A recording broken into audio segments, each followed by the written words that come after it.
sector of gravel. Only 1 star, maximum of 3 stars, most difficult.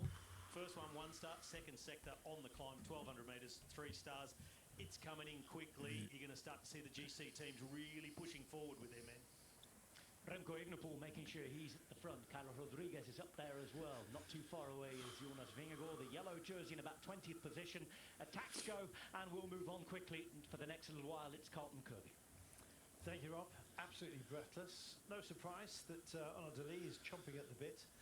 If you compare the races that could possibly compare to today, you'd be looking at the Trobro Lyon, Paris Tour as well, since it transformed itself from a Sprinters Classic into something more akin to today. But when you look at Arnaud Delis, well, after he finally broke the back of the Trobro Lyon, he finished 4th, finished 2nd, and finally got the win. And I think therein lies his nervousness, Robbie. He knows what it's like to fail on a day like today. The plan par excellence, as far as he's concerned, at the beginning of the day hasn't quite worked out. He's got Joe Driesness up the road, but he's chomping at the bit, and he may well be biting off his own tongue here. Well, that's the thing, chomping too much and breaking his back teeth, because he's got a man in the break. Yeah. You do not need to put your nose in the wind. If you still want to get in the break, you follow moves. If you get a gap, you contribute, but you certainly don't need to be the aggressor. And it's been both Delis and Maxime Van Gils, probably they're 2 protected riders for this stage. But at the moment, and since the start, they've been in a good situation with Driesner's up there. So I think they've just been overly nervous about it. But if you're in this group, you'd be just hearing the time gauge and thinking, all this energy, you know, we've only got 8 seconds and the first sector's coming in hot, and the peloton's only going to start moving quicker as the GC contenders team start bringing them to the front to get them a pole position start for the first sector of gravel. I am going to guess that the break is already doomed. 8 seconds, it certainly looks that way, Sean. Yes, it looks very like that. It's not going to settle at all in the front of the peloton as we get closer to the first important part. You know, the gravel sections is going to just, you know, be rapidly fast. Teams want to keep position, and unfortunately for the breakaway, you know, they did a great job, managed to get into the very aggressive start breakaway of the day, and teams chase them down all the time with 7 seconds. They're hearing that, and yeah, this is going to be one where it's not going to be for the breakaway at all. And yeah, we're back to a situation now where onto the first section of cobbles, there's going to be, you know, a massive fight to get your positions here. And we can see the riders, you know, position themselves, and that's what they've got to do as we get ever so closer. Positioning top 25 in the peloton is where you have to try and fight for. Well, these different gravel sections, Robbie, they have their levels of difficulty, and it's all due to the stability of the surface. The one that we're coming to is only 1 star, but it does go on for 2 kilometres once we slam into it. Yeah, and as you said, Carlton, the consistency of the gravel is quite different across the day, and it's certainly all over this stage. The gravel is very different to that which we've seen at Strade Bianche, which is a very fine crush. You get some consistency, you can get some grip, a bit of traction. On today's gravel, it is very, very loose, and there's some extremely large stones, which it's even a push to call it gravel. It's almost like just river stones been dumped onto the road surface and kind of smoothed out, but not really. It is really loose. It is really rough. There are going to be a number of punctures today that we know. And one of the really interesting points about today is how teams have set themselves up in case of emergency. Yeah, who's waiting? Who's waiting? Who's swapping bikes? Where Remco Evenepoel, he can rely on Ilan van Wilden, a very similar-sized rider with the same seat height. We heard Jonas Vingegaard say at the start that Jan Tratnik has the bike for him because they ride the same seat height. We don't know who would do that for Primoz Roglic, but if you look down the list of the team, you sort of just look for the similar-sized riders, and you just have to make the best of it. But I would think in that team, Sobrero would be the one who would be closest in size to Roglic. So then we talk about the possibility of teams running dropper posts on teammates' bikes to have an instant bike change and adjustment to get by and stay in the race. Yeah, just to be able to hand it over, Sean, as smoothly as you possibly can. Yes, well, that is going to be important, that the man of your team with the same height of bike, the same size of bike, that he can be close to you. Because, you know, to hop on a bike from a teammate that is, you know, a couple of places behind you, you get going very quickly because the cars are going to be a long way. With all this mayhem is going to be on the sections of gravel here, and you can see there, that UAE Emirates, we could see there, there's some of the riders there, Almeida, Ayuso, quite a bit off, and this is going to be, the concern now for the teams. They're going to be calling, okay guys, you have to get to the front, no questions, you have to fight and take risk, and that is where we will see, some of the problems. A possibility of crashes before we ever get onto the gravel sections is very high here. Well, that folding over of the action points, the gravel bleeding into some of the climbs. In fact, they fold into them constantly, Robbie. It's almost as if you could look at some of this gravel and think it should have tumbled down into the valley, because we're going to be heading to the Côte de Béziers as well. That's part of the first gravel section, for goodness sake. And it's almost a constant throughout the first 3 phases of the gravel that it involves climbs as well. Yeah, it's a lumpier terrain through the first part of this course, and it just throws an extra element into the mix. And some of our GC contenders will be more than happy that gravel sectors are going uphill. They find themselves in their element when the gradients increase. But it's going to feel at some stages, particularly later on in the last sort of 7 sectors, which a lot of them are one star, but they'll come back to back, come very quickly after each other. So that's where we can expect to see punctures start to play a role, how organised teams are, the backup for the team leaders. These first sections, though, it's going to be incredibly nervous and a massive fight to be at the front. Jonas Vingegaard already riding there around 10th wheel, on the wheel of a teammate. I think that is Keldon at the moment who's guiding him through. I think that's the point, Robbie, as well, is that finally, after over 30 kilometres of racing already, it's gone by so quickly, almost in the blink of an eye. Finally, you're seeing some of those who would be principal choices for their teams now filtering up towards the front. Aaron Burrow, one of those for Movistar. I think he and Oya Lazcano certainly would have been part of the hand that they would be hoping to play today. Movistar, in fact, constantly moving at the moment. They've just looking, Matthew Van der Poel looking static just for now. Tadej Pogacar's been a reasonably safe place. Here we are. Keep your eyes open on Van der Poel. He's always there in the front, but didn't do anything yet. And there it is, Sean. All the principals are starting to rise up to the front. Everyone knows it, and they all want to mark each other out. Well, a lot of them start to appear, of course, and we can see Van der Poel there. Any of the overhead shots we've had, he's just sitting there in the middle of that group. Pogacar also doing a really good job there.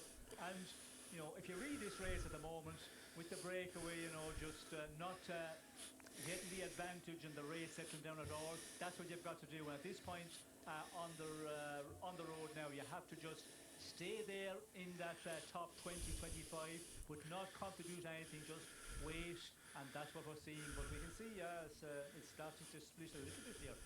Yeah, big move there by Richard Carapaz. Cheeky move by the Ecuadorian from EF Education, dragging a group across to the break, but more reaction still coming. Jaco Alula looks like Michael Matthews trying to make a move across, tracked by one of the riders from EF who now up there, Paulus Carapaz. They've got another rider in the wheels coming across. They're riding a good team race at the moment, EF Education. Certain teams like DSM Firmenich Postonel would have wanted to be in the break today, couldn't quite get there. Degenkolb, Eekhoff, Frank van den Broek would have been their natural choices. Groupama Francis Tischer, they went with Gregoire at the beginning, but Stefan Koenig, certainly Valentin Madouas would think about this sort of day. And so their plans are starting to be shredded and then reformed at the moment. 163.1 kilometres still remaining, which means we're only 8 kilometres, Sean, away from our first gravel section today. Yes, and we can see that big move, and Van der Poel, he just raced that well. You can see there's a lot of riders just out on the front here, and he is coming across. When you have a small number of riders getting out, 2 or 3 riders trying to chase that breakaway, it was always going to be difficult for the riders to get across. And that's what you have, be able to do. Read it, who's moving, how many riders are out there, who's up there. And of course, Van der Poel, the classic specialist, they can see that, they can smell that very quickly. Well, he's been on lead-out duties, of course, for Justin Phillips. And today, Robbie's going to be helping himself if he can. Of course, he's going to help himself. It's a stage that he has marked in his book ages ago, dressed all in white today. That means he's absolutely going for it, the world champion. Under your advice, I understand. Well, I said you wear the black nicks on rainy days or when you're not in form and not going for it. When you're going all white, that means you are all in and you feel incredible. And he's made his first big move of the day, jumping across this large group, and that's I think the right tactic for Van der Poel. You can't ignore a 20-man group going up the road, so you just got to nip across and join it. That is closing up once again, and the first section of gravel starts at 151.7 k to go. We're now around 9 kilometres from that first sector. It's a big group, Sean. It's a handy one as well. There's a danger within this race that, and everyone knows it, that if you do find yourself often in the front group, you can be a contender at the end of the day. Doesn't matter who bridges to you on this sort of terrain with the sort of complications that it involves. You just don't know. Split, Sean, as well here. Crosswind. Yes. Well, there's a little bit of wind there, but I think it's the speed as well is really causing the problems. And yeah, you can see here, you know, that big group up front. There's always teams who will be coming to the front here and just not contribute at all.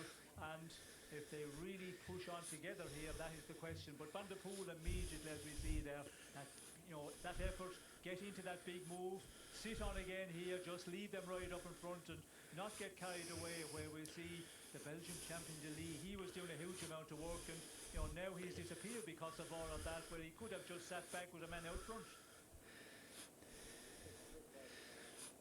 What have we got? About 30 riders up in the front group at the moment, and what names are contained within them? Who's missed out? That's the big question. And it looks like De Lee may well be one of those that has skipped this particular one. Interesting as well to see that up front of the favoured sons that we've got up the road, Bettiol is not there. I'm just trying to see who else has missed it. There's a few. Well, that is... Well, when does it become significant, Robbie, a moment like this? It becomes significant. Yeah, well, when you're unable to just jump across the gap anymore, we're hovering on that because of this bit of crosswind that's blowing. Biniam Gourmet now has just gone through and done a turn on the front of the main peloton. A number of riders still just trying to make that acceleration, see if they can close the gap on their own, but there's no one team who are able to be organised enough to even try it. Look at them stringing out at the front of the main peloton. They swing across the road, get a little bit of shelter with that crosswind, try and form somewhat of an echelon.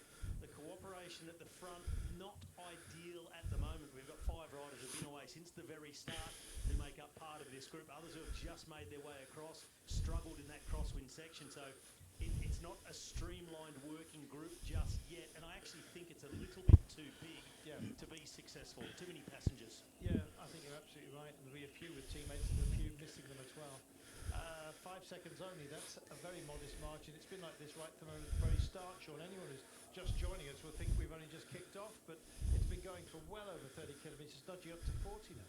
Yes, well, it's really aggressive racing. We can see here, you know, a lot of hand movements out in front there, and riders wanting the other ones to contribute. And as Robbie just mentioned, when you have a big group like that, you know, 5 riders maybe, it's, you know, very difficult to get everybody organised. And when you have, you know, 3 or 4 riders riding, and then they come back and they see, you know, there's 15 riders sitting on here, then it all falls apart.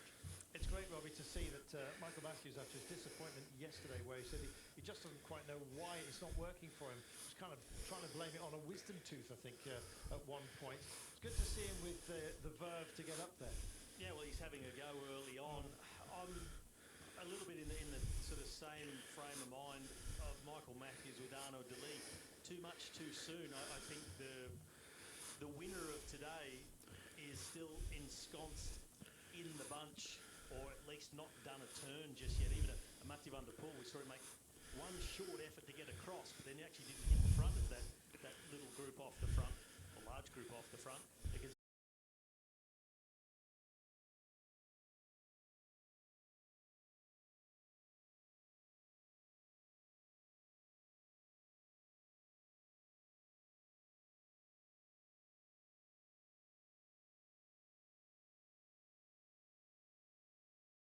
you can see some of the UAE guys making sure they're in a good position here as well, just trying to protect themselves at the front. You've got Visma Lisa Bike on the left hand side, Jonas Vingegaard is there, sat in second position.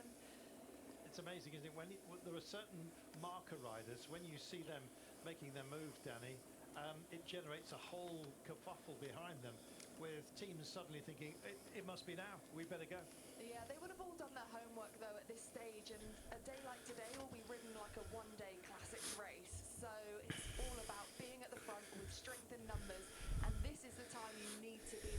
just said, 156.8 kilometres to go, and then there's a really, really fast approach where it will almost be too late to move up if you're not in a good position by that time on the road. Robbie, the terrain here quite lumpy, as we've seen. It'll get a little bit more so because we're heading to the first of our categorised climbs today, and therein lies another problem for just about everybody. And it seems that a little bit of a settling is now being imposed on everybody by UAE Team Emirates. You're not going to get that lasting for long, surely. Well, it won't last for long, but you can see the GC teams, that of UAE for Tadej Pogacar, Visma Lisa Bike, Jonas Vingegaard front and centre. On the right-hand side, Primož Roglic in third wheel of his team behind his big, powerful teammates like Nico Dents, Danny van Poppel, Marco Haller. So they've all come to the front, and they're trying to just maintain that position now. It's not about getting to the front and just drilling it as hard as you can. Get there, spread out across the road, shut things down, and make sure your team leader's protected. We had three UAE riders right at the front, but Tadej Pogacar sitting back further in the middle of the peloton. But it's something we've become used to, isn't it? He just sort of does his own thing, happy to float. Remco Evenepoel significantly further back in the peloton. Look how tightly packed it is now as well. Almost impossible for a rider like Remco Evenepoel, who's just been highlighted now towards the back, right in the centre. It's going to be really tough for him to move up, and there's not much time to do it. The good news is, though, for a guy like Remco, even for Tadej, that the first section is only a one-star section, but there'll be a lot of stress coming in towards it, so that probably gives it an extra star on top. Not only that, they're going to be riding into a tailwind, so it's going to be really, really tough to move up after that section. The next sector's uphill, and that's what they much prefer because they find it really easy to move up on a 3-kilometre incline. I love this. There's almost a request. Do you mind if I come through? Yeah, off you go. Smack on the backside, and the stallion exit. This is not what you want, just as you're approaching our first sector of significance, which comes, incidentally, in about 5 kilometres time. That's not been quite busy today, I must admit.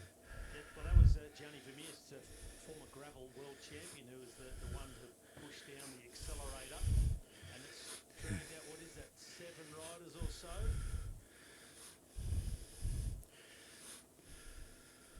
Just count them up for you, yeah. I think 9 to be joined by 2. And it's Movistar. If that is it's not Aaron Burrow, but I think that might be Loscano who's trying to make the trip here. He was their main car to play today, I think. So this is that lumpy section I was telling you about. So it's a downhill kind of drag to our first sector. Now, Robbie, you say it's only a star 1, which means I assume that the surface has a reasonable integrity about it. Well, it should do, being a 1-star sector. It's also fairly short, at just 1,200 metres long or so. Let's see. No, actually, it's 2,000 metres long. Next section is 1,200, but 2,000 metres 1-star must mean it is both flat and relatively good condition. Maybe not all that really rocky gravel, but a bit more dirt, a bit more traction and grip, and hence the 1-star.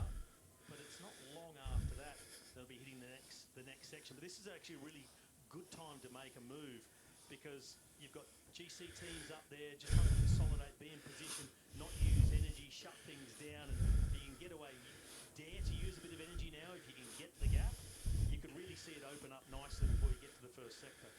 Stefan Krupp, one of those that's making a move up here. Mark Cavendish as well, with his avowed aim, as Rob was pointing out a little bit early on, of being in a breakaway at least once in his career and landing a stage win.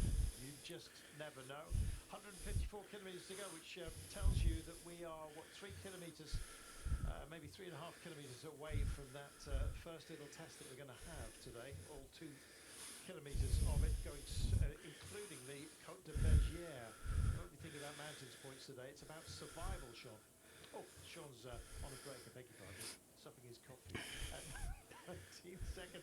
Tom Pidcock's been here and hereabouts. Robbie, he's clearly wants to be involved at some point. It's great to see that perhaps his illness that was suggesting itself over a couple of days ago is perhaps ebbing. He's been priming himself for this one. I did see him there in the background make the jump to get across to this group, but everything's about to be reabsorbed by the looks of things. There's been more accelerations in the peloton. There's always someone who feels like they've missed out. So I mean, it's a good gap, 20 seconds, but approaching the first sectors. That's got to be Matthew's day, isn't it? Or maybe Matthew's Matthew's His chateau. weekender. Yeah, we haven't had a chance to get to John Harris Bass just yet, but just to remind you, he's here. John, briefly about this.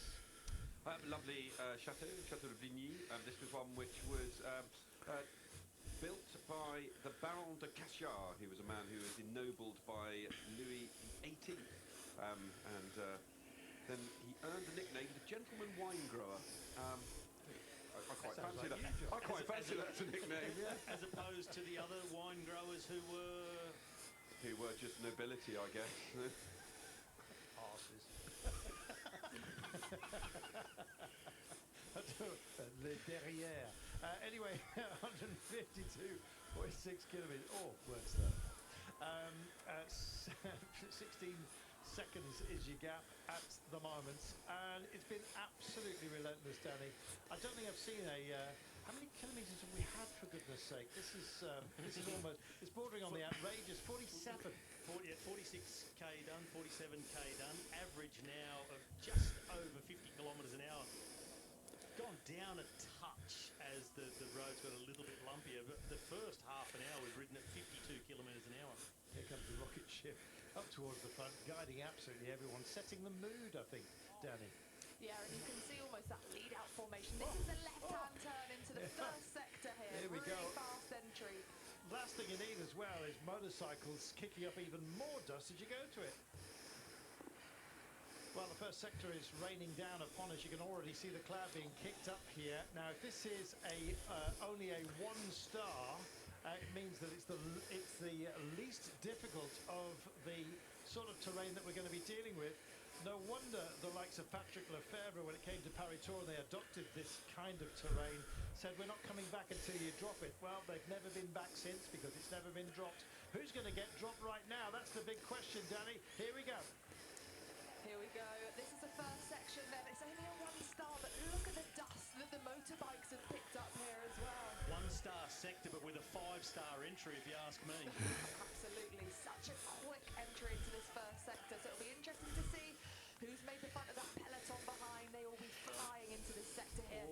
Well, that is a sign there. So Red Bull Bora Hansgrohe, they've got themselves front in control and then drop the speed down really carefully around the corner because they're not trying to chase this break. They're just trying to protect Primoz Roglic and traffic jam.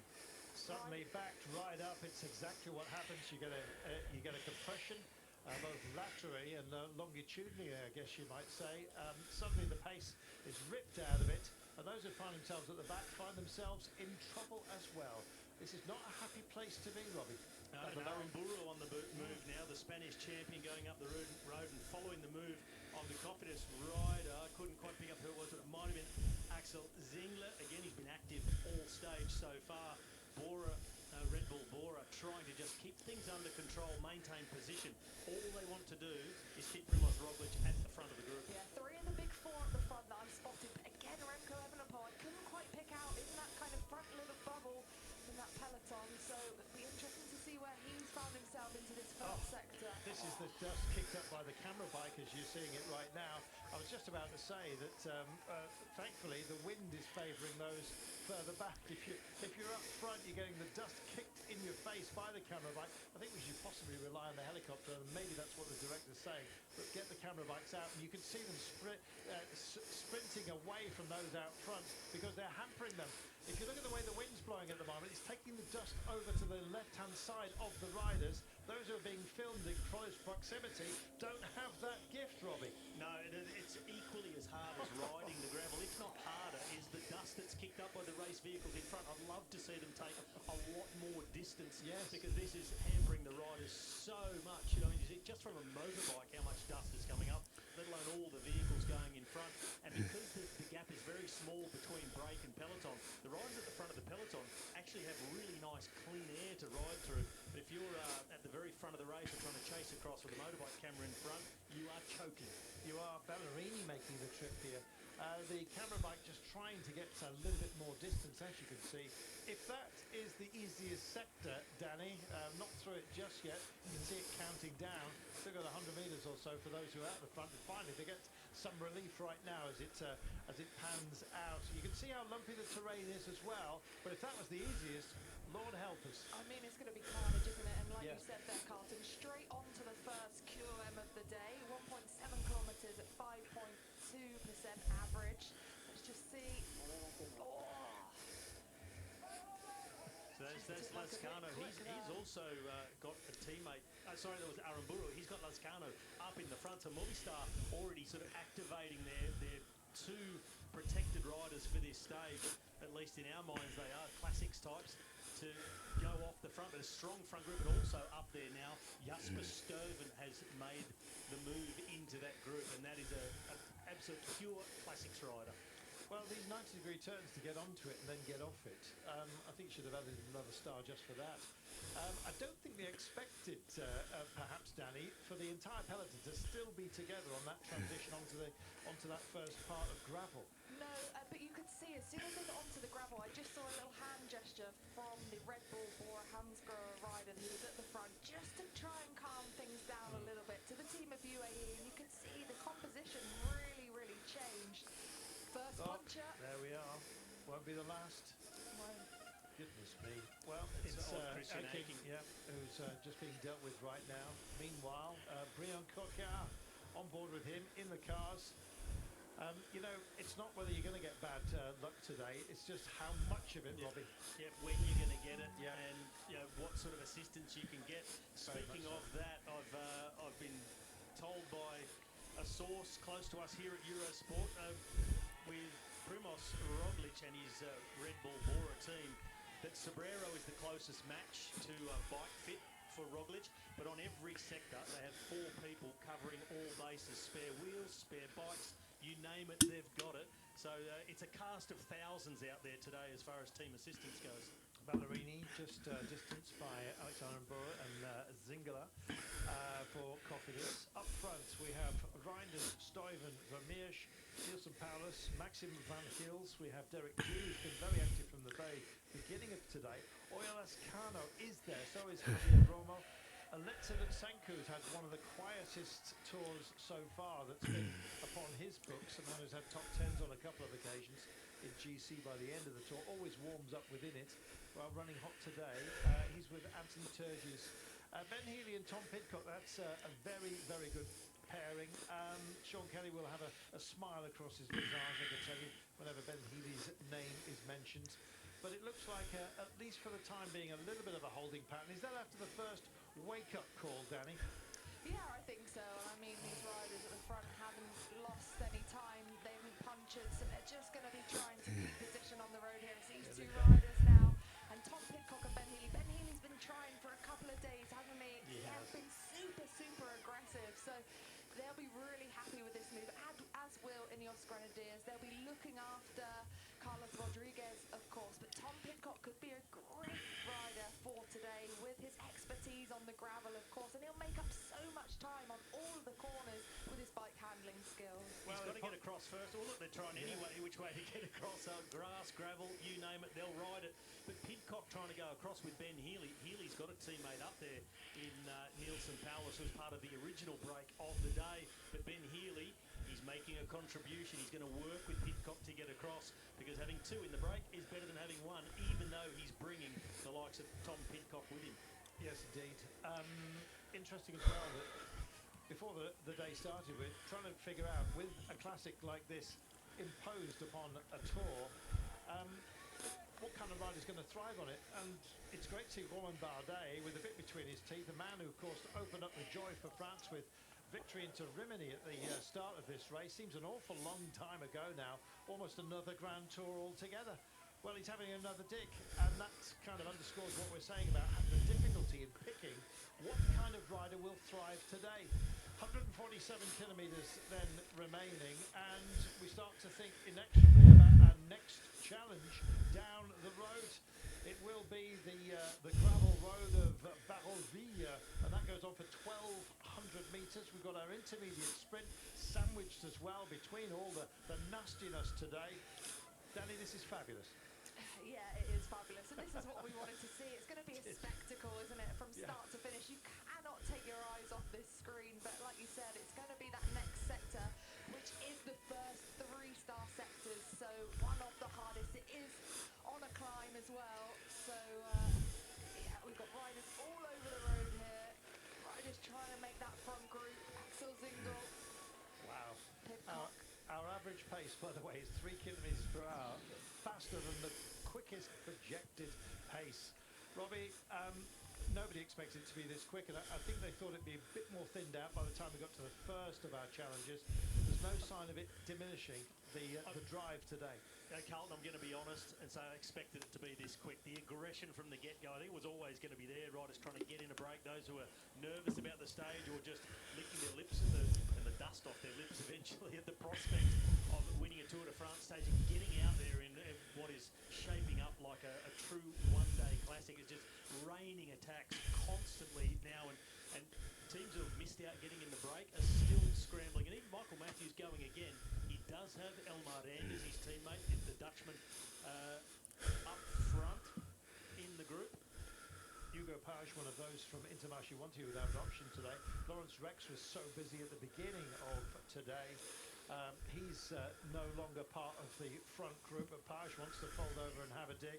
Mike Turnus will, of course, be another of their golden cards to play today. But, Danny, every single team has got significant riders who could be a feature today, and I think that explains really the pace that we've had right from the start. Yeah, of course, and not only that, but the makeup of the teams selected for this Tour de France as a whole would have been selected on this stage especially as well, looking at the ways in which these riders could look after their GC contenders. It's been remarkable. Ever since the Tour de France course was announced, we've got a tumble. Yes, we have. Thankfully. Looks like he's having Casual a little, nature break. Yeah, I was going to say. Good timing there. Hope he didn't roll in front of him, but anyway. Yeah, I was thinking exactly the same. On the upside, he's crashed into the grass and the weed. On the down, well, on the upside again, he stopped on time. Really soft in the area. It's would kind of like being tarred and feathered, but in a different way. I'll tell you what else is significant up in that front group for Alpecin de Koenig is former gravel world champion Gianni Vermeers, and now back here, Davide Ballerini dropped from Pidcock and Ben Healy, but he's now with Arnaud Delis and Clément Rousseau, and they're starting to make their way across, and things seem to be just calming down in the peloton. So Delis, even though I think he's been a bit hot-headed on this stage, wasted some energy, he may be just starting to get himself in a position where they, hopefully for them, can ride their way across and into the group. Yeah, of all of those that are up the road at the moment, 12 in the front group, pursued by a selection, a little smorgasbord of some, of which Pidcock and Ben Healy are indeed abreast. They're around about half a minute down, as you can see. The best placed is Derek G, actually, at 5 minutes and 52. Then comes Ben Healy at 8 minutes 59. So if there is to be an accord, and those who would not trouble the GC, I think we've probably found it now, Robbie. Well, this could be the one. The peloton at 2:11, 2:12 from the front group. When they hear that, there'll be riders that just take it back a notch in their efforts, which would be good news for Pidcock and Healy, even Arnaud Delis Ballerini trying to ride their way across. There might be that slight lull in feeling like, okay, we can just back our effort off just a touch now, so we feel we're out of reach from the peloton at the moment and settle into a rhythm. Well, the terrain here, it's like a roller coaster ride. They're screaming down, as you can see. A little bit of interchange here, a suggestion that we're up to a 90-degree turn by the way that they're taking it on. I'm just wondering whether it was actually the traffic calming. Indeed, and here is that turn. So today, not a whole load of wind, but there's possibly enough around there to cause some worriment, and it's not dispersing the gravel, the dust that's kicked up by the gravel too quickly, which suggests it's quite a light wind today. So at least one thing for them to worry less about, Danny. Yeah, of course. I mean, if it was blowing a hoolie, it would be absolute carnage, because there are quite a few exposed sections along the route. Just going to hear from Team DSM Firmenich Post NL by the looks of things. Come on, guys, we got to be more in the race.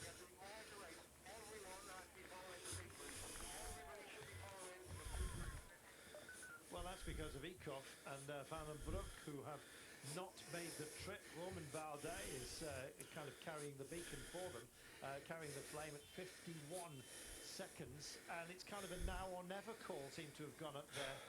We're just going to welcome back our wider cycling fraternity.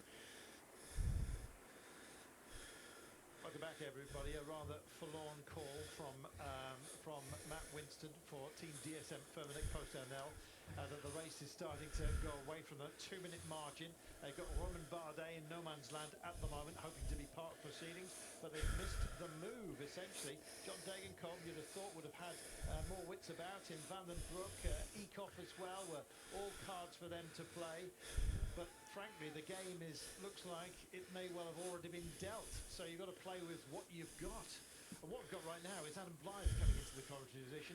Adam, I don't know whether you've been watching. I don't know whether you managed to catch your breath, I should say. This is the best stage of so While you've far. been watching, have you managed to catch your breath? It's been phenomenal.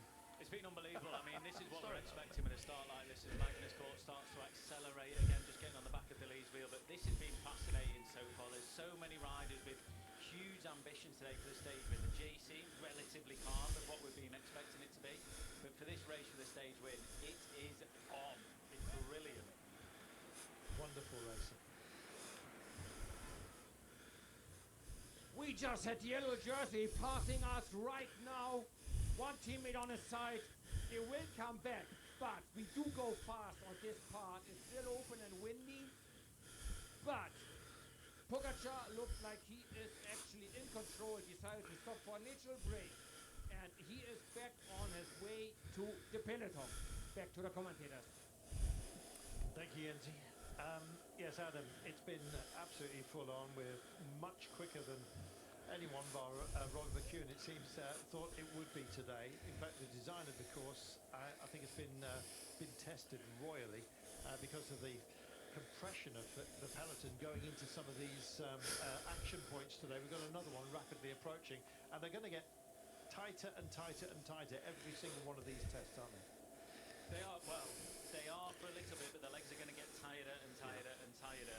And for these two, it's not the first time they've been in a similar situation like this. Liège-Bastogne-Liège 2 years ago, they were in a similar situation, chasing Remco Evenepoel down, and they're back together again. Almost made contact with the front group, but the efforts each of these are going to have to put in, and even Delhi here, I mean, these guys are going to be in no man's land for a long, long time. I think when they get onto the gravel, they have just got to really squeeze on and push on and really try and break across for that. And on the gravel might be the opportunity to do so, but it is absolutely everywhere. And even though that peloton's at 2:09, each section they come into, that peloton will speed up the position. So that time gap will just keep coming down, going back out, coming back down, going back out. And if it stays relatively close or it comes down enough, we might even get more attacks from behind from the peloton. It doesn't really matter at what point in the race. There is always going to be action. As you see a problem there for number 74.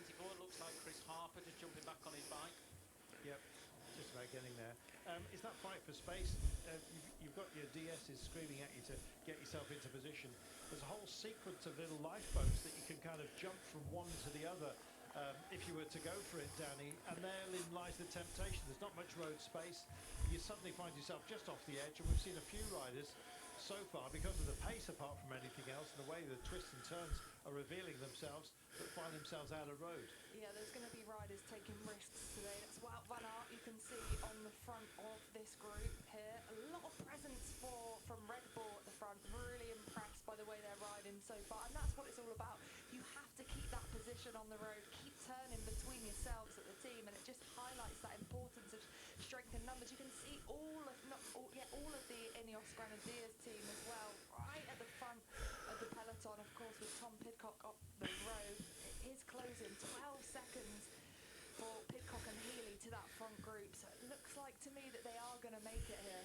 Dare I suggest, Adam, that if Pidcock and Healy make it, that will add a great deal of strength. It'll be up to 14 with enough teams, I think, sitting behind that have riders placed within that front group, taking it to 14 superstars that could actually deliver to them. There will add firepower to it, or those two coming across to it. There'll be a lot more watching. There'll be a lot more riders trying to miss a few turns here and there as well. Because those two, as they can both win this stage if they're in that group. So all the riders will be aware of that, and the firepower that's within that front group as well. There's so many people going to be a little bit of a tactical battle. This is Jake Stewart just getting onto the back of the Lee group as well there, so he's in a fantastic ride on his own to be able to jump across to these guys. He's shown so much power and vim and vigour in this race, as this man. I'd just love to see him deliver something from it. Likewise, Healy, who's been absolutely vigorous. They're held at 10 and 11 seconds. They're kicking on. I'm not sure they want them. Here's Ineos. Lee is not making up ground on you, so you need to get to that front 10 now with Healy. Really good. There we are, exactly as we were saying, Adam. That gap is enormous. I know it only says 13 seconds, 12 seconds, but with two of them against the 12 up the road, they're all rotating. They're not faffing about at the minute. They know that they've got to commit to this. So these guys, if these guys are rolling through and doing 350 watts, and these guys behind, there's only two of them, they've got to do 400 watts. They've got to ride at 2, 3, 4 k's an hour quicker. And that effort they have to make at these feet is absolutely huge. 5.3k until the next gravel section. They ideally want to make it before that. These guys, even though it's a small group, they'll speed up. There'll be that fight for positioning ever so slightly going into it as well. So if they're going to make contact, it has to be sooner rather than later.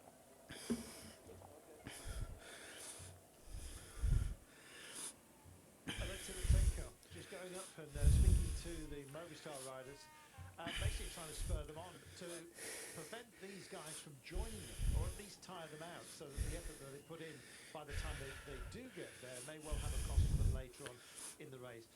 This is a thankless task when you're in this kind of situation, Danny. There's two of them basically against a whole an enormous team time trialling unit that are all, it seems, prepared to work against them, and as together as a unit of 12.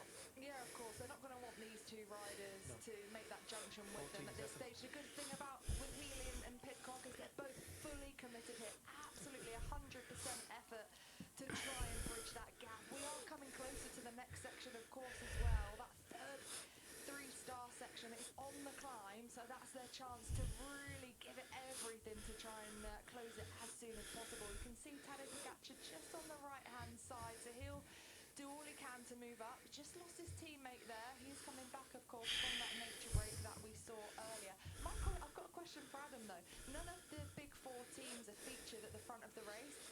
Do you think that's a mistake, or do you think that's because they're putting all their effort into their GC leaders?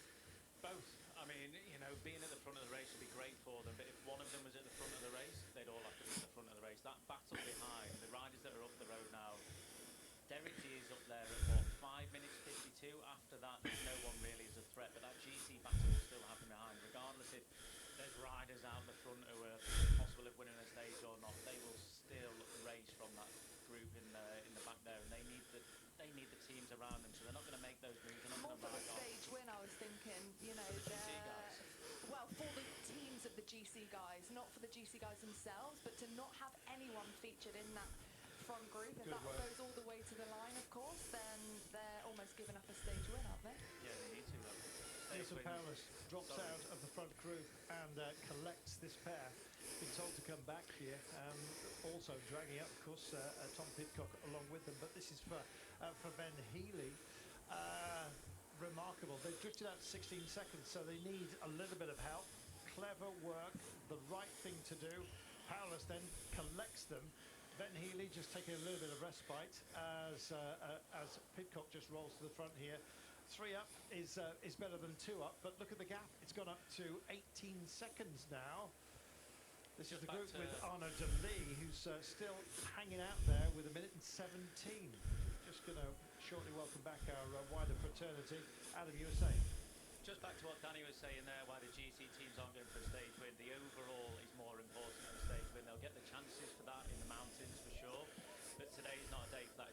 It's about not losing time and getting across the line with your GC rivals. It's not at all on the radar for a stage win today. Yeah, that's exactly what I was alluding to. All the eggs in the GC basket.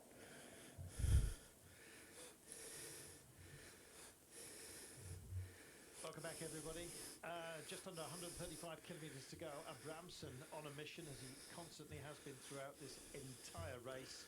In fact, we all have been. A man on a mission is Rob Hatch, who joins us now. Thanks, Colton. 134 k's to go, and UAE Emirates protecting their men at the front. Another acceleration from the back. And out of the back of this group, we just saw Nilsson Paulus drop back to help Ben Healy.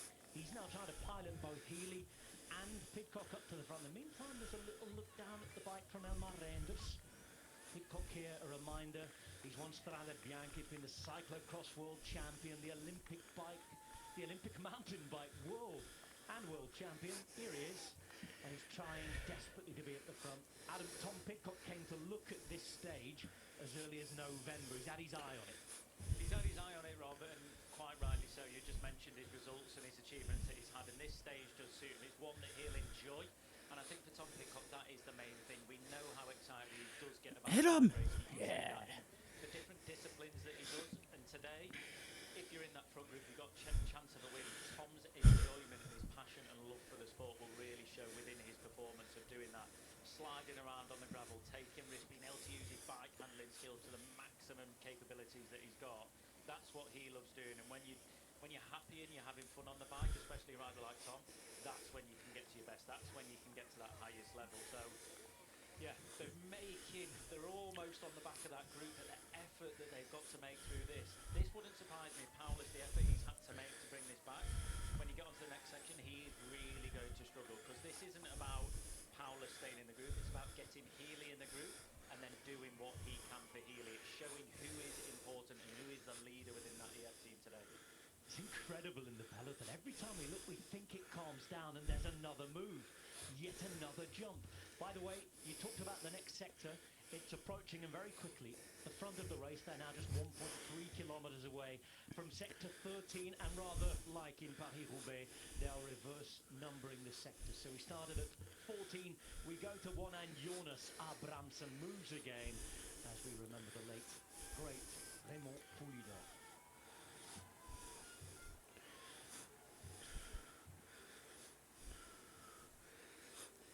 I think Van der Poel's not really trying to help himself there today, Rob. You know, we've seen him like jumping in a few moves, following the moves, but he will have a target on his back today. You know, he's got Gianni Vermeers, the gravel world champion from 2 years ago, the first ever gravel world champion, I believe. So he's in a group, and it's a great ride into having that group. But for Van der Poel, he will be marked out today, as he is within a classic, but completely ridden differently. As we see Pidcock, Healy and Paulus pretty much getting on the back of that group, but just look at Healy, just that gap opening up ever so slightly. As I said, the effort they'll have to make, or had to make, to get into this group will be huge, and the riders within the group, they will try and force them to come through quickly. They don't want them to give them time to recover ahead of this gravel section. They want to put them under stress. They want to force them to come through and make them work hard. Not just a gravel section as well. This is a really tough section. 3 kilometers at about 4% average. So will Paulus be able to hang on? You would say it's perfect timing to make this junction for this group. Alex Aramburu twisting and turning. We're approaching the second of the 14 sectors. 32 kilometers in total off-road today, and this group, just in time, has joined together. There are now 14 riders at the front with over 2 minutes, 2:25 in fact, back to the yellow jersey group. This is Mohoric, current gravel world champion, and now we begin our next classified climb. 2.8 k's to the top, and it comes just after the end of this particular gravel sector. So Côte de Barroville, including the gravel sector in it, and we said that it doesn't always look like Strade Bianche today. This is one of the sectors where it does. It's up, and you can see already you have to be in the right place, but you have to have the watts as well here, Adam. You've got to have the watts as well, and this is a really difficult situation for the riders now. Within this group, they've got 3 Movistar riders, so if you're the likes of Pidcock, who's just got on, you can almost force the Movistar riders to do more. Both of them are doing the work, but they need a real leader within this group. They need one person to work for, and I can imagine it's Lozcano. You know, he's won on the gravel race in Spain there, that he had a fantastic performance. He's showed himself good throughout all the classics this year, but at this point here, they're pushing on so hard. They've still got 131 k's to go.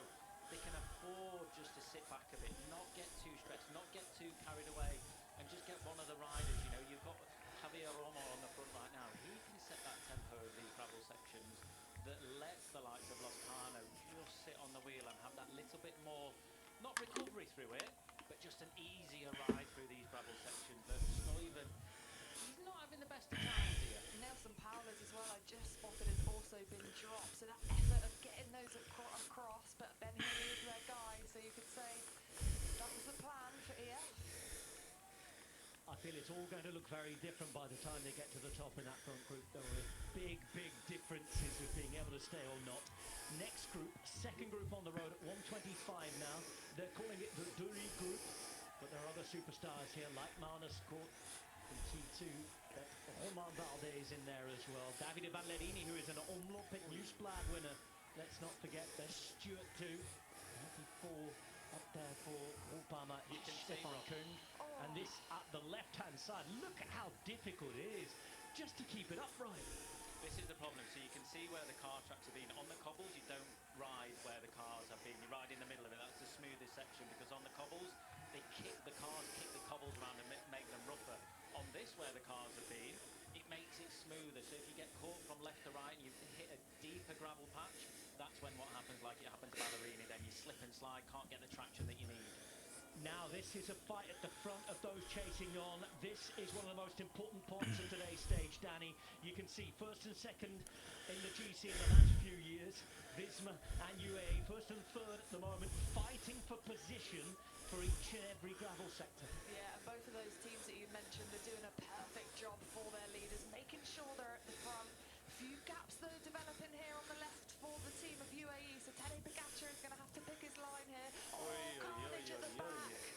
And this is why you fight for position at the front, because if you're stuck behind anybody who has an issue, you are going to be struggling. We've got riders running on the left-hand side. We've seen that the left is not the place to be on this sector.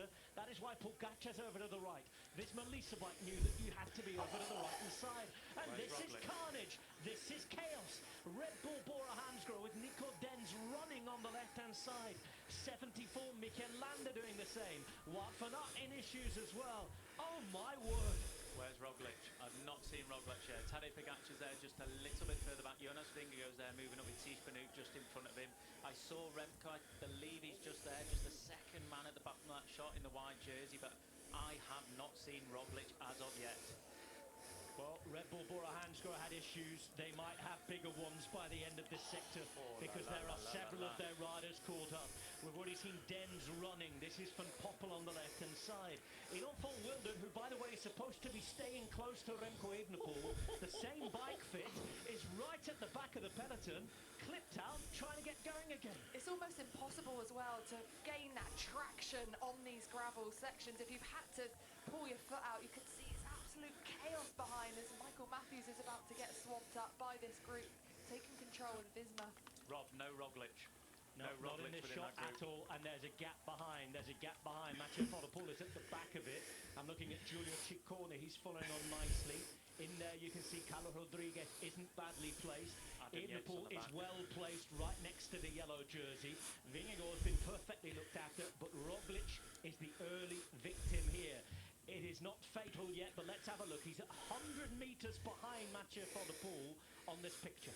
No Remco either in this front group. In there. Yeah, he's there, he's there. Okay. He's there, white jersey on, right next to Tadej Pogačar. He has Gianni Moscon to help him here. Look at the team of Visma Leasabike, though. You know, they've got the riders, they've got the people that know how to attack these stages, know how to get in position. We've seen how dominant they have been in the classics before, and that is exactly what they're There's doing. Roglic. Here is Primož Roglic, and he's in this next group travelling along, around 100 metres difference on the road. Looking around there is Sobrero. He wants a little bit of help. He's the man who we were hearing from a little early on. He's the closest bike fit. He's the man who has to stay alongside Roglic. Now, let's have a look what it looks like. Oh, that is bigger. That is bigger than 100 metres now, Adam. And Primož Roglic could be in huge trouble here. Primož Roglic looks like he could be in huge trouble here. They're just getting off the gravel section now, so they'll keep accelerating. I think Visma Leasabike in the situation that they're in now, look at the strength in numbers they've got right towards the front. Look at the amount of riders they've got to work through and off, and they are doing. Keeping it on the gas at the front. Interesting to see there that the Red Bull rider was sat second wheel in Roglic's group. He wasn't pulling immediately. He had a rider along next to him, and he was looking over his shoulder. They're not panicking as of yet. There is a lot of road in between these sections, but they are going to have to ride hard with the way that Visma Leasabike are riding on the front of that group. They are not here to play today. Visma Leasabike as well. You take a very close look at their team. It's a classics team. You've got Tish Benoot, who's won Strade Bianche. Matteo Jorgensen, who's taken Dwars door Vlaanderen. Gent Wevelgem for Christophe Laporte. Wout Fanart, the cyclocross world champion on several occasions, and Cobble Gobbler on other days as well, plus Jan Tratnik, who's also won the Omloop at Nieuwsblad. Oi, oi, oi, oi, oi, oi, oi, Delis. And this is Delis. Not good for him, Delis. Too much Rob. too soon, sorry, Adam. But, I mean, he's full gas. He's been full gas since the start, trying to get in that group. But when you are full gas onto a climb like that, Spin, and then you just hit the red zone, the best thing for him to do is just realise it's on behind it and then sit up, get that breath back. Just to note there, Tadej Pogačar got 4 teammates with him. He's got Adam Yates there, he's got Almeida there, he's got Mark Soler there with him as well. So he has got that strength in numbers. Remco has only got Gianni Moscon in there as well. And obviously Visma Lisa bike, the big 4 that we're looking at, they have got strength in numbers. Tish Benoot right towards the back of that group.